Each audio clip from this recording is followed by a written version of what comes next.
എല്ലാവർക്കും നമസ്കാരം. എൻ്റെ പേര് ഷാജഹാൻ. ഡെമോസ്ട്രേറ്റ് ഇലക്ട്രിസിറ്റി കൺസ്യൂമർ അസോസിയേഷൻ എന്ന സംഘടനയുടെ സംസ്ഥാന പ്രസിഡന്റാണ്. ഇവിടെ KCBയുടെ ഉത്തരവാദിത്തപ്പെട്ട ആളുകളുണ്ട് എന്ന് ഞാൻ വിശ്വസിക്കുന്നു. എനിക്ക് ആദ്യം ചോദിക്കാനുള്ളത്, ഈ 111 പേജടങ്ങുന്ന ഒരു പെറ്റീഷനാണ് റവന്യൂ കമ്മീഷന്റെ മുന്നിലേക്ക് KCB സമർപ്പിച്ചിട്ടുള്ളത്. ഈ പെറ്റീഷൻ ഓഡിറ്റ് ചെയ്യപ്പെട്ട പെറ്റീഷനാണോ, KCB വായിച്ചു നോക്കിയിട്ട് തന്നെയാണ് സമർപ്പിച്ചതെന്ന് അറിയാനുള്ള ആഗ്രഹമുണ്ട്. ആരും മറുപടി പറയുമെന്ന് എനിക്കറിയില്ല. ബഹുമാനപ്പെട്ട റവന്യൂ കമ്മീഷൻ എന്തായാലും ഇത് വായിച്ചു നോക്കിയിട്ടുണ്ടാവും, പഠിച്ചിട്ടുണ്ടാവും ഞാൻ വിശ്വസിക്കുന്നു.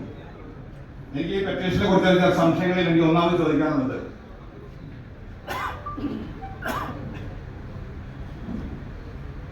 ഒരു സാധാരണക്കാരൻ എന്ന നിലയിൽ നോക്കുമ്പോൾ ഞങ്ങൾക്ക് ഈ പെറ്റീഷൻ ചില പ്രശ്നങ്ങൾ കാണുന്നുണ്ട്. സാർ, ആ പേജിൽ ഒന്നാമത്തെ പേജ് ഞങ്ങൾ കുറച്ച് പേരുടെ ഡാറ്റ ഇത് വാങ്ങിയിട്ടുണ്ട്.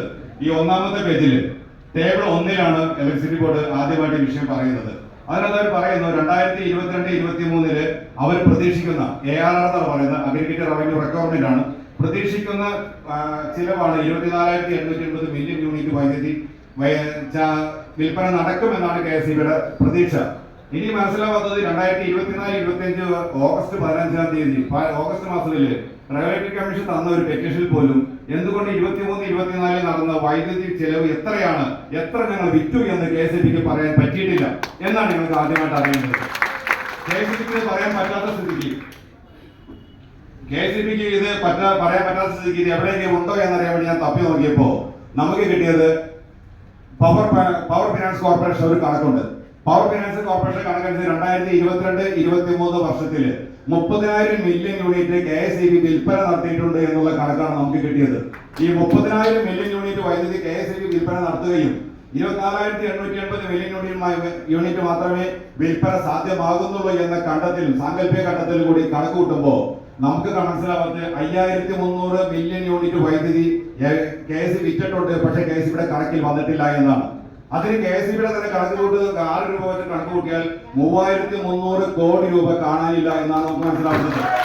3,300 കോടി രൂപ ഇവിടെ വരുമെങ്കിൽ KCB തന്നെ പറയുന്നു 1,520 കോടി രൂപ റവന്യൂ ഗ്യാപ്പ്, കടമെന്നൊന്നും പറയില്ലല്ലോ, റവന്യൂ ഗ്യാപ്പ് വരുന്നു എന്നാണ് പറയുക അവരുടെ ഭാഷയിൽ.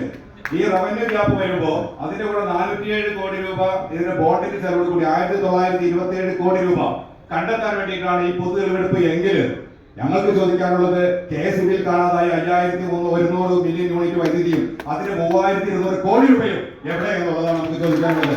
അതിനോട് ചേർന്നാൽ 1,100 കോടി രൂപ KCB 2022-23 വർഷത്തിൽ ലാഭത്തിലാണ് എങ്കിൽ പിന്നെ എന്തിനാണ് ഈ പൊതു തെളിവെടുപ്പ്, പിന്നെ എന്തിനാണ് ചാർജ് പെറ്റീഷൻ എന്നുള്ളതാണ്.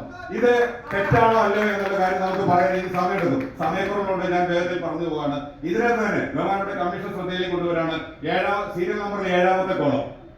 അതിൽ പറഞ്ഞിരിക്കുന്നു, 7ാമത്തെ കോളത്തിലേക്കുള്ള ഫിഗർ കണ്ടെത്തേണ്ടത് 3ാമത്തെ കോളത്തിലെ 1,927 രൂപയിൽ നിന്നും 3ാമത്തെയും 4ാമത്തെയും 5ാമത്തെയും 6ാമത്തെ ഫിഗറായ ഫിഗറുകൾ കുറയ്ക്കുന്നതാണ് 7ാമത്തെ ഫിഗർ എന്നാണ് പറഞ്ഞിരിക്കുന്നത്.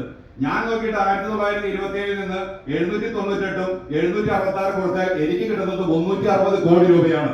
KCB കിട്ടിയത് 30 കോടി രൂപയാണ്. എങ്ങനെയാണ് വ്യത്യാസം വരുന്നത്? ഒരു ക്ലർക്കറാണ് എന്നാണ് പറയുന്നത്. ആ ക്ലർക്കറിന്റെ പേരിലാണോ ഈ ചാർജ് കൂട്ടേണ്ടത്? ജനങ്ങൾക്ക് അനുഭവിക്കുന്നത്, ജനങ്ങളുടെ ബുദ്ധിമുട്ട് തിരിച്ചറിയാൻ കഴിയാത്ത രീതിയിൽ KCB റവന്യൂ കമ്മീഷൻ ഇങ്ങനെ മാറിപ്പോകുന്നത് എങ്ങനെയാണ്? രണ്ടാമത്തെ കാര്യം, പവർ ഫിനാൻസ് കോർപ്പറേഷൻ കണക്കിൽ വെച്ചിട്ടാണ് ഞാൻ ഇതുവരെ സംസാരിക്കുന്നത്. യഥാർത്ഥ വിൽപ്പനയായ KCB പറയാതിരിക്കുകയും എന്നാൽ പവർ ഫിനാൻസ് കോർപ്പറേഷൻ പറയുകയും ചെയ്യുമ്പോൾ അതിനകത്ത് ഞാൻ നേരത്തെ പറഞ്ഞ പോലെ 5,200 കോടി രൂപയുടെ മില്യൺ യൂണിറ്റ് വൈദ്യുതിയുടെ കുറവ് കാണുന്നുണ്ട്. ആ വൈദ്യുതി കുറവ് കണ്ടെത്താൻ വേണ്ട നടപടി ബഹുമാനപ്പെട്ട റവന്യൂ കമ്മീഷന്റെ മുന്നിൽ നിന്ന് ഉണ്ടാകണം. പിന്നെ ARR പറയുന്നത് പ്രതീക്ഷിക്കുന്ന വരുമാനം എന്ന് പറയുന്നത് 15,337 കോടി രൂപയാണ് എന്നാണ് പറയുന്നത്. ഇതിനൊക്കെ റവന്യൂ കമ്മീഷന്റെ ബഹുമാനപ്പെട്ട റവന്യൂ കമ്മീഷൻ പറയാനുള്ളത്, ഇലക്ഷൻ ബോർഡിന്റെ കുറെ റിപ്പോർട്ടുകളുണ്ട്. ഒരു ആനുവൽ അഡ്മിനിസ്ട്രേഷൻ റിപ്പോർട്ടുണ്ട്, ആനുവൽ റിപ്പോർട്ടുണ്ട്, പിന്നെ ഈ പവർ ഫിനാൻസ് കോർപ്പറേഷൻ റിപ്പോർട്ടുണ്ട്, അതുകൂടാതെ CAG റിപ്പോർട്ടുണ്ട്, അതുകൂടാതെ റവന്യൂ കമ്മീഷൻ തരുന്ന റിപ്പോർട്ടുകളുണ്ട്. ഒരു റിപ്പോർട്ടിലും ഒരിക്കൽ പറഞ്ഞ ഫിഗർ പിന്നെ പറയുന്നേ ഇല്ല. എന്തുകൊണ്ടാണ് ഇങ്ങനെ ഫിഗർ പറയാതെ? ഇത് അപ്പൊ തോന്നുന്ന ആളുകൾ തോന്നിയതിൽ കൈ എഴുതി കൊടുക്കുന്ന കണക്കാണോ? ഇതൊരു സോഫ്റ്റ്വെയർ സംവിധാനമൊന്നും ഇല്ലേ? ഞാൻ അതിന്റെ തെളിവിലേക്കാണ് വരുന്നത്. 2022-23 വർഷത്തിലേക്ക് KSEBിയിലെ ആനുവൽ റിപ്പോർട്ടിൽ പറയുന്നത് ഇതേ വർഷം 15,453 കോടി രൂപയുടെ വിൽപ്പന നടന്നു എന്നാണ്. ARR പ്രതീക്ഷിക്കുന്നതാവട്ടെ 15,337 കോടി രൂപയാണ്.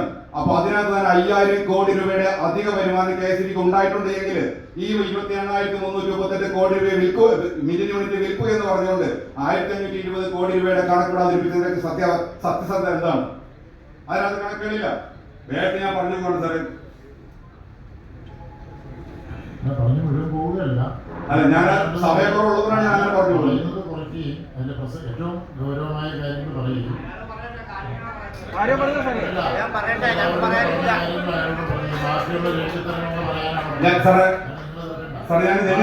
ഞാൻ ഡീറ്റെയിൽ ആയിട്ട് എഴുതി തരുന്നുണ്ട്.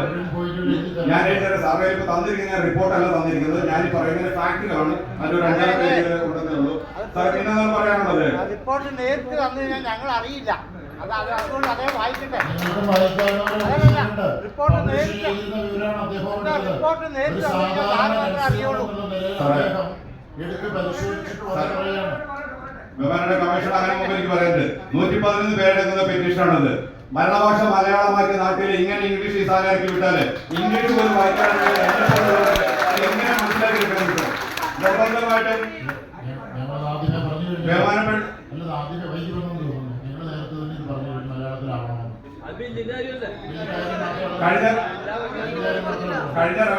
കഴിഞ്ഞ നടക്കുമ്പോ ഞാൻ പറഞ്ഞിരുന്നു നമ്മുടെ സപ്ലൈകോഡ് കൂടെ മലയാളത്തിലേക്ക് ആക്കാൻ തയ്യാറാവണമെന്ന്. കാരണം ജനങ്ങൾക്ക് കിട്ടുന്ന ആനുകൂല്യങ്ങൾ എന്താണെന്ന് നമുക്ക് അറിയുന്നില്ല. നിയമമാവുമ്പോൾ അതിന്റെ ചട്ടങ്ങളും നിയമങ്ങളും നമുക്ക് വെറുതെ ഒരു ഓർഡിനറി ട്രാൻസ്ലേഷൻ പോരാ. അതിന്റെ നിയമപരമായ ട്രാൻസ്ലേഷൻ നടത്തിക്കൊണ്ടിരിക്കുകയാണ്. അപ്രൂവൽ കിട്ടിക്കഴിഞ്ഞാൽ ഉടനെ തന്നെ പബ്ലിഷ് ചെയ്തിട്ടുള്ള എല്ലാ റെഗുലേഷൻസും മലയാളത്തിലേക്കുള്ള ട്രാൻസ്ലേഷൻ ലീഗൽ മീനിനെ കൊടുത്ത് എത്തിച്ചാൽ നമുക്ക് പബ്ലിഷ് ചെയ്യാം. പിന്നെ രണ്ടാമത്തെ റെഗുലേഷൻസ് നമ്മുടെ സെൻട്രൽ ഇലക്ട്രിസിറ്റി അതോറിറ്റിക്കും കേന്ദ്ര ഗവൺമെന്റിന് കൊടുക്കേണ്ടതുള്ളത് കൊണ്ട് നമ്മൾ ആദ്യം ഇംഗ്ലീഷിൽ തയ്യാറാക്കി പിന്നീട് മലയാളത്തിലേക്ക് ട്രാൻസ്ലേറ്റ് ചെയ്യുകയും ചെയ്യും. അതാണ് എൻ്റെ വസ്തുത. ഈ പെറ്റീഷൻ പറയുന്ന രീതിയിലുള്ള മില്യൺ യൂണിറ്റ് വൈദ്യുതിയാണ് KSEB വിൽപ്പന നടത്തിയിട്ടുള്ളതെങ്കിൽ KSEBിയുടെ വൈദ്യുതിയുടെ ചാർജ് ഒരു യൂണിറ്റിന് 7 രൂപ 40 പൈസയായിരിക്കും. പരിശോധിച്ചു. ഷാജഹാൻ ചില കണക്കുകൾ തെറ്റിദ്ധരിച്ചിട്ടുണ്ടെന്ന് എനിക്ക് വളരെ വ്യക്തമായി. ഞാനിപ്പോ പറഞ്ഞു പോയ സമയം നമ്മൾ കൃത്യമായിട്ട് തരാം. അതായത് കമ്മീഷന്റെ ഓർഡർ വരുമ്പോൾ ഇതിനകത്ത് അനോമലിയും മിസ്റ്റേക്കും കുറെ മിസ്റ്റേക്ക് ഉണ്ട്. അത് പോയിന്റ് ഔട്ട് ചെയ്തുകൊണ്ട് ആക്ച്വൽ കണക്കുകൾ പരിശോധിച്ചിട്ടേ ചെയ്യൂ. അതിനുള്ള ഫൈനാൻഷ്യൽ എക്സ്പെർട്ടൈസും അതുപോലെ നമ്മൾ കൊടുത്തിട്ടാണ് ചെയ്യുന്നത്. കൺക്ലൂഡ് ചെയ്യാമോ? എല്ലാം എഴുതി തന്നോളൂ.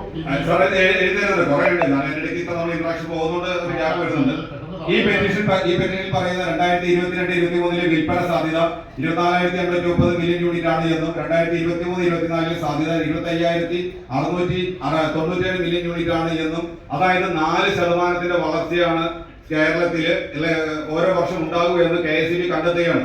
ഏത് വർഷത്തിലാണ്? 2022 നിന്ന് 2023ലേക്കും 2023 നിന്ന് 2024ലേക്കും 24ലേക്ക് 25ലേക്ക് എത്തുമ്പോൾ കഴിഞ്ഞ വർഷം 12% വർധനവുണ്ടായതിന്റെ പേരിൽ KSEB ജനങ്ങൾ അനുഭവിച്ച ബുദ്ധിമുട്ടുകൾ എല്ലാവർക്കും അറിയാം. എന്നിട്ട് KSEBിലെ ഈ പേപ്പർ തയ്യാറാക്കിയ ആളുകൾ മാത്രം പറഞ്ഞിട്ടില്ല 12% വർധനവുണ്ടാകുമെന്നും അതിനുള്ള ഇൻക്രീസ് ഉണ്ടാകുമെന്നും അതിനനുസരിച്ച് സെയിൽ നടക്കുമെന്നും. 1 രൂപ എക്സ്ട്രാ ചെലവാക്കുന്നില്ലല്ലോ. നിലവിലൂടെ ചെലവാക്കിക്കൊണ്ടിരിക്കുന്ന മുഴുവൻ ശമ്പളം കൊടുക്കുന്നുണ്ട്, പെൻഷൻ ശമ്പളം കൊടുക്കുന്നുണ്ട്, പലിശ കൊടുക്കുന്നുണ്ട്, മറ്റ് ഡിപ്രിസിയേഷൻ കുറയ്ക്കുന്നുണ്ട്. എല്ലാം ചെലവ് കൃത്യമാണ്. ഇനി വരാണ് വരുമാനമാണ്. ഈ വരുമാനം KSEB ഇങ്ങനെ കുറച്ച് കാണിക്കുന്നത് ഈ പെറ്റീഷനിൽ പറയുന്ന പോലും ചാർജ് വർദ്ധനു വേണ്ടിയിട്ടാണ്. ഒരു കാരണവശാലും ചാർജ് വർദ്ധന അറിയിക്കപ്പെടുന്ന രീതിയിലുള്ള പെറ്റീഷൻ അല്ല.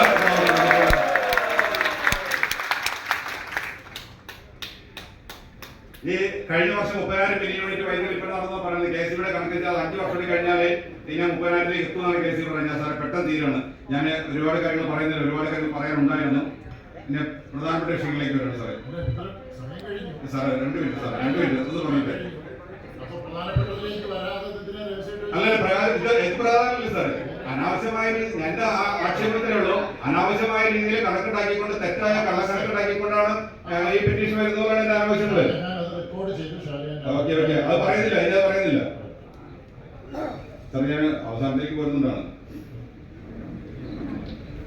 സാറേ. ബില്ലിംഗ് എഫിഷ്യൻസി കേരളത്തിലെ ദേശീയ ശരാശരിയെ സംബന്ധിച്ചിടത്തോളം 99% മുകളിലാണ് എന്നാണ്. 98%. 93% ബില്ലിംഗ് എഫിഷ്യൻസി കേരളത്തിലുള്ളത്. കളക്ഷൻ എഫിഷ്യൻസി ആണെങ്കിൽ 99%. KSEBിയുടെ തന്നെ വെബ്സൈറ്റിൽ എടുക്കുന്നു 3300 കോടി രൂപ പിരിഞ്ഞ് കിട്ടാനുണ്ട് എന്നാണ്. ഡിസ്പ്യൂട്ട് ചെയ്ത ഉള്ള പണമാണെങ്കിൽ 3800 കോടി രൂപയുണ്ട്. എങ്ങനെയാണ് സാർ ഈ കണക്ക് ചെയ്യാവുന്നത്? 99% ബില്ലിംഗ് എഫിഷ്യൻസി കളക്ഷൻ എഫിഷ്യൻസി ഉണ്ടാവുമെന്ന് പറയുകയും ചെയ്യുന്നു. 3300 കോടി രൂപ പിരിച്ച് കിട്ടാനുണ്ടെങ്കിൽ ഈ പെറ്റീഷനിൽ 115 പേരുടെ പെറ്റീഷൻ ഒരിടത്തും ഈ 3200 കോടി രൂപ പിരിച്ച് കിട്ടുന്നതിനെ കുറിച്ച് പറഞ്ഞിട്ടില്ല. ആ പൈസ എങ്ങോട്ട് പോകുമെന്നാണ് നമ്മൾ മനസ്സിലാക്കേണ്ടത്.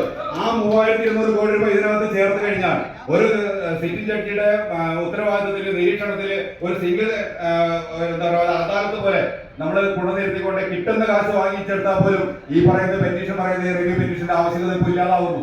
അപ്പൊ പിരിച്ചെടുക്കാനുള്ളത് പിരിച്ചെടുക്കാതിരിക്കുകയോ സാധാരണക്കാരെ ജനങ്ങളുടെ പേരിൽ അടിച്ചെത്തിക്കപ്പെടുകയും ചെയ്യുന്നതാണ് നമ്മുടെ ഏറ്റവും വലിയ പ്രശ്നം. മറ്റു സാറേ ഈ നാട്ടിൽ ഇവിടെ വന്നിരിക്കുന്ന എത്ര പേർക്ക് അറിയാമെന്ന് എനിക്കറിയില്ല.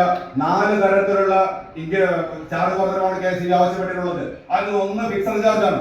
ഫിക്സഡ് ചാർജ് വരെ ഒരു വർഷം KSEB ഇവിടെ കണ്ടെത്താൻ പോകുന്നത് 227 കോടി രൂപയാണ്. പ്രത്യേകിച്ച് ഒരു സേവനം ഉപഭോക്താക്കൾ കിട്ടില്ല. പ്രത്യേകിച്ച് ഒരു ചെലവ് KSEB അതിന്റെ പേരിലില്ല. വെറുതെ പൈസ കൂട്ടി വാങ്ങുന്ന പരിപാടിയുമായി 227 കോടി രൂപ. നമ്മൾ ഞെട്ടിക്കുന്ന കേസ് അതല്ല. മറ്റൊരു കേസ് എന്താ വെച്ചാല് ഇവിടെ ചാർജ് വർധനവ്, അതായത് എനർജി ചാർജ് ഉണ്ടാകുന്ന വർധനവ് കൂട്ടുന്ന വഴി 260 കോടി രൂപയെ KSEB കിട്ടുന്നുള്ളൂ. ആ 260 കോടി രൂപ എനർജി ചാർജ് വഴി 1,30,00,000 വരുന്ന കാർഷിക ഉപഭോക്താക്കളെ വന്ന ഇത്രയും വലിയ സംസ്ഥാനത്ത് ഇത്രയും വലിയ കാർഷികമുള്ള 30,000 മില്യൺ യൂണിറ്റ് വൈദ്യുതി വിൽക്കുന്ന സ്ഥലത്ത് 260 കോടി രൂപ എനർജി ചാർജ് വർദ്ധിപ്പിക്കുമ്പോൾ കിട്ടുമ്പോ ഫിക്സഡ് ചാർജ് വർദ്ധിപ്പിക്കുമ്പോൾ മാത്രം 227 കോടി രൂപ ഇതിനേക്കാൾ വലിയ കൊള്ള എന്നുള്ളത്. ഈ കൊള്ള അവസാനിപ്പിക്കണമെന്നുള്ളതാണ് പറയുന്നത്. മറ്റൊന്ന് COD പലരോട് പറഞ്ഞു കഴിഞ്ഞു. ഞങ്ങൾ പറഞ്ഞില്ല. പിന്നെ സമ്മർ ചാർജ് ആണ്. സമ്മർ ചാർജ് എന്ന് പറഞ്ഞാൽ തണുപ്പത് ജനുവരിയിൽ തണുപ്പത്ത് കിടന്ന് പറയുന്നത് ഞങ്ങൾക്കൊക്കെ സമ്മർ അല്ല. അത് സമ്മർ ആവുന്നത് KSEBക്ക് മാത്രമേ ഉള്ളൂ. അത് പൈസ തിരിച്ചെടുക്കാൻ വേണ്ടി മാത്രമാണ്. അതുകൊണ്ട് എനിക്ക് പറയാനുള്ളത് ഒരുപാട് കാര്യങ്ങൾ പറയാനുണ്ടാകുന്ന ഒരുപാട് വിഷയങ്ങളുണ്ട്. ശമ്പളത്തിന്റെ കാര്യം ഞാൻ പറഞ്ഞിട്ടുണ്ട് സാർ. ആകെയുള്ള വരുമാനത്തിന്റെ 32% ശമ്പളം കൊടുക്കും. ശമ്പളമല്ല, ജീവനക്കാർക്ക് കൊടുക്കുന്ന ഒരു പ്രസ്ഥാനം ലോകത്തുണ്ടെങ്കിൽ അത് KSEB മാത്രമേ ഉള്ളൂ. അതിൽ ഒരാൾ പോലും ആരെങ്കിലും എതിർത്ത് പറയുകയാണെങ്കിൽ സാറിന് റിപ്പോർട്ടിനകത്തുണ്ട്. ഒരു ആനും റിപ്പോർട്ടിൽ ഇല്ലാത്ത കണക്ക് വിവരാവകാശ നിയമപ്രകാരം നമുക്ക് കിട്ടിയിട്ടുണ്ട്. ആ വിവരാവകാശ പ്രകാരം നമുക്ക്, ഞാൻ വേഗത്തിൽ പറയാണ്, വിവരാവകാശ പ്രകാരം നമുക്ക് കിട്ടിയ കണക്കില് ഏതാണ്ട് 5000 ചില്ലാൻ കോടി രൂപയാണ് ശമ്പളത്തിനും പെൻഷനും വേണ്ടി മാത്രമായിട്ട് നമ്മൾ കൊടുക്കുന്നത്. അതുകൂടാതെ ഇവിടെ താൽക്കാലിക ജീവനക്കാരുണ്ട്. അവർക്ക് 270 കോടി ഒരു വർഷം, 270 300 കോടി ഒരു വർഷം കൊടുക്കുന്നുണ്ട്. അങ്ങനെ 6000 ചില്ലാൻ കോടി രൂപ, 12000 കോടി രൂപ വരുമാനമുള്ള KSEB 6000 കോടി രൂപ ജീവനക്കാർക്ക് കൊടുക്കുന്നു പറഞ്ഞാൽ ലോകത്ത് ഒരിടത്തും ഇല്ലാത്ത സംഭവം KSEB ഉണ്ടാകുന്നുണ്ടെങ്കിൽ അത് കണ്ടെത്തി. അത് 30,000 വരുന്ന ജീവനക്കാർക്ക് 3300 കോടി രൂപയാണ് ശമ്പള ഇനത്തിൽ മാത്രമേ കൊടുക്കുന്നതെങ്കിൽ ഒരു ജീവനക്കാരൻ കിട്ടുന്ന വരുമാനം എത്രയാണെന്ന് ചിന്തിക്കണം. ഇനി അതുകൂടി സാർ തീർന്നു. ഇത്രയും നമുക്ക് പറയാനുള്ളൂ. വേറെ വിഷയങ്ങൾ വേറെ ഒരുപാട്. ഒരു കാര്യം സാർ പറഞ്ഞിട്ട് ഈ പെറ്റീഷനിൽ പേജ് നമ്പർ 13 അതുകൂടി പറയാൻ അവസാനിപ്പിക്കുകയാണ് സാറേ. ഇതിനകത്ത് 50 യൂണിറ്റ് സാറിനോട് 2023 തിരുവനന്തപുരത്ത് മെയ് 15 കമ്മീഷൻ നടന്ന ഹിയറിംഗിൽ ഞാൻ ഈ വിഷയം സാറിനോട് ചോദിച്ചിരുന്നു. അതായത് 50 യൂണിറ്റ് വൈദ്യുതി ഉപയോഗിക്കുന്ന ആളുകളുടെ എണ്ണം 26 ലക്ഷം ഉണ്ടെന്നാണ് KSEBയുടെ കണ്ടെത്തൽ. ഇത് സാറിനോട് അന്ന് ഞാൻ ചോദിച്ചു. സാറിനോട് പറഞ്ഞു അത് മലയോര ഗ്രാമങ്ങളിലെ കണക്കെടുത്താൽ ആളുകൾ കൂടുതൽ അഫോർഡബിൾ ആയിട്ടുള്ള ആൾക്കാരുണ്ട്. കേരളത്തിൽ പാവപ്പെട്ടവരും കുറഞ്ഞ യൂണിറ്റ് ഉപയോഗിക്കുന്നവരും ധാരാളം ഉണ്ട്. ഇന്നലെ പാലക്കാട് ഹിയറിംഗിൽ അവിടെ വന്നിരുന്ന ആൾക്കാരിൽ നഗരങ്ങളിൽ താമസിക്കുന്ന ആൾക്കാർ ഇങ്ങനെയുള്ളവർ കേരളത്തിൽ ഇല്ല എന്ന് പറഞ്ഞു. പക്ഷെ അപ്പോൾ റൂറൽ ഏരിയയിൽ നിന്ന് പലരും പറഞ്ഞ് അവരെ വളരെ ചുരുക്കി ഉപയോഗിക്കുന്നവരും 11.5 ലക്ഷം വീടുകൾ കേരളത്തിൽ അടച്ചുപൂട്ടി കിടക്കുന്നുണ്ട് എന്നുള്ളത് നിങ്ങൾക്ക് അറിയാമോ? അവരുടെ കൺസംഷൻ അല്ല പറയാൻ പറഞ്ഞത്. നമ്മൾ ചില കാര്യങ്ങൾ കാണുമ്പോൾ ആ കാണുന്നതിനെ നമ്മൾ ആവേശം കൊണ്ട് എടുത്തിടുന്നതിന് വേണ്ട വസ്തുതകൾ അന്വേഷിക്കണം. അത് അന്വേഷിച്ചിട്ട് തീരുമാനം എടുക്കും. കഴിഞ്ഞ 1.5 വർഷത്തെ ഈ കണക്കുകൾ നമ്മൾ വെറുതെ ആരെയും ഭാവനയോടെ എടുക്കുന്നതല്ല. അവരുടെ മന്ത്ലി അല്ലെങ്കിൽ ബൈമന്ത്ലി ബില്ലിങ്ങിൽ നിന്ന് എടുത്ത കണക്കുകൾ വെച്ചുകൊണ്ട് എടുക്കുന്നതാണ്. അതിനകത്ത് ആരെങ്കിലും കള്ളത്തരം കാണിച്ചിട്ടുണ്ടോ എന്ന് എനിക്ക് പറയാൻ പറ്റില്ല. പക്ഷേ അവരുടെ ഐഡിയ ബില്ലിന്റെ ഡേറ്റയും സ്റ്റാറ്റിസ്റ്റിക്സ് KSEB തന്നെ എനിക്ക് തന്ന വിവരാവകാശ രേഖയുണ്ട്. അങ്ങനെ 50 യൂണിറ്റ് വൈദ്യുതി ഉപയോഗിക്കുന്ന ആളുടെ രേഖകൾ കോടീകരിച്ച് സൂക്ഷിച്ചിട്ടില്ല എന്ന് പറയുന്ന രേഖ എന്റെ കൈവശമുണ്ട്. അങ്ങനെ രേഖയുള്ളപ്പോഴാണ് പറയുന്നത് വിവരാവകാശത്തിൽ ക്രോഡീകരിച്ച് സൂക്ഷിച്ചിട്ടില്ല എന്ന് പറഞ്ഞാൽ അത് തെറ്റാണ്. ആ വിവരങ്ങൾ എടുക്കാനുള്ള എല്ലാ സംവിധാനവും അവർക്കുണ്ട്. അല്ല, ഏതാണ് സാർ ശരി? സാറേ ഞാൻ അവസാനിപ്പിക്കുന്നു. ഞാൻ പറയുന്നത് നിങ്ങളതിന് അപ്പീൽ കൊടുക്കണം. വിവരാവകാശ പ്രകാരം ആ ഇൻഫർമേഷൻ ഓഫീസിൽ വന്നു കഴിഞ്ഞാൽ ഒരു അപ്പലേറ്റ് അതോറിറ്റി ആ ഓഫീസിലുണ്ട്. അവിടെയും നിങ്ങൾക്ക് വ്യക്തമായ വിവരം കിട്ടുന്നില്ലെങ്കിൽ വിവരാവകാശ കമ്മീഷനുണ്ട്. അങ്ങനെ കൊടുത്താൽ തെറ്റായ വിവരം തന്ന ആളിനെതിരെ വ്യക്തിപരമായ ഫൈനും നടപടിയും ഉണ്ടാവും. തെറ്റായ വിവരങ്ങൾ അങ്ങനെ അടുത്ത കാലത്ത് നിങ്ങൾ വായിച്ചിട്ടും ഉണ്ടാവും. തെറ്റായ വിവരങ്ങൾ കൊടുത്തതോ യഥാസമയം വിവരങ്ങൾ കൊടുക്കാത്തവരെ വിവരാവകാശ കമ്മീഷൻ ശിക്ഷിക്കും. അവർക്ക് ശിക്ഷിക്കാനുള്ള അധികാരമുണ്ട്. സാറേ എന്റെ അവസാനിപ്പിക്കുകയാണ്. സാർ പറഞ്ഞതുകൊണ്ട് തീർന്നു പറയുന്നത് എന്റെ തന്നെ വിവരാവകാശ രേഖയുടെ ഒരു പ്രശ്നം KSBയുടെ ഉന്നത കേന്ദ്രങ്ങളിൽ വലിയ പ്രശ്നമായിട്ട് ഇപ്പൊ അലയൻസ് നടന്നിരിക്കുകയാണ്. കാരണം എനിക്ക് വിവരാവകാശ രേഖ തരികയും അതിനകത്ത് ആനുവൽ റിപ്പോർട്ടിലോ അല്ലെങ്കിൽ ഒരു ഉദാഹരണം 2020-21 ആനുവൽ റിപ്പോർട്ടിൽ 5015 കോടി രൂപ ശമ്പളത്തിൽ ജീവനക്കാർ കൊടുത്തെന്ന് പറയുന്നു. അത് തന്നെ പ്രീവിയസ് വർഷമായ 2020 കഴിയുമ്പോൾ 3900 കോടിയായിട്ടും അത് 1200 കോടി രൂപ കാണാനില്ല. ഞാൻ അവസാനിപ്പിക്കുകയാണ്. എന്റെ ഇത് അവസാനിപ്പിക്കുകയാണ്. ഞാൻ പറഞ്ഞ വിധത്തിലേ ഉള്ളൂ.